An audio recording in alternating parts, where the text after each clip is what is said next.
Français ont horreur qu'on se projette dans les échéances électorales. Ils en ont assez des responsables politiques qui se projettent dans les échéances électorales du futur. Moi, ça ne m'intéresse pas. Ce qui m'intéresse, c'est de réussir aujourd'hui et maintenant.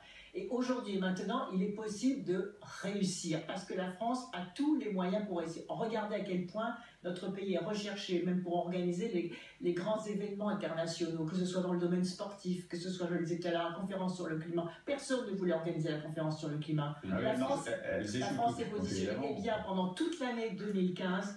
Nous allons avoir la possibilité, et nous allons nous en saisir puissamment, la possibilité de montrer la vitrine de l'industrie française, du savoir-faire français, dans tous les domaines de la croissance verte, de l'énergie. Vous voulez soutenir la France qui gagne? Est-ce que ça veut dire qu'on ne ferme pas assez, on ne réforme pas assez vite la France qui perd?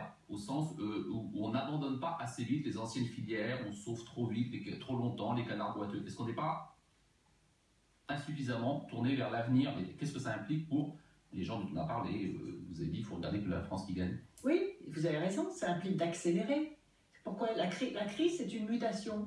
Donc soit on se saisit de la crise pour faire en sorte d'engager cette mutation dans la bonne direction. C'est une chance, une crise, je vais vous dire. C'est une chance, parce qu'on est obligé de remettre en cause à la fois les fondamentaux, les idées reçues, les pesanteurs, la lenteur, la complexité de l'État, etc. Il y a un grand chantier sur la simplification de l'État qui a été lancé, qui est en train de produire ses fruits. Et il y a le grand chantier, il y a deux autres grands chantiers. Il y a la question de la révolution du numérique. C'est-à-dire comment est-ce qu'avec le numérique, on accélère la création d'activités et d'emplois. Regardez dans le domaine de l'énergie, lorsque les gens pourront gérer eux-mêmes leur énergie à distance. On ne va pas décliner toutes les réformes possibles et imaginables. Non, toutes les réformes. Je vous parle des grands chantiers de création d'activités et d'emplois. Il y a le dernier cas. Je voudrais juste citer autre chose, parce qu'il faut bien... On écoute attentivement ce que vous dites et on a envie de rebondir là-dessus. Oui. Vous venez de parler justement de modernité. Quand Manuel Valls dit, eh bien, justement, il y a cette gauche pas trop passéiste et il faut regarder vers l'avenir.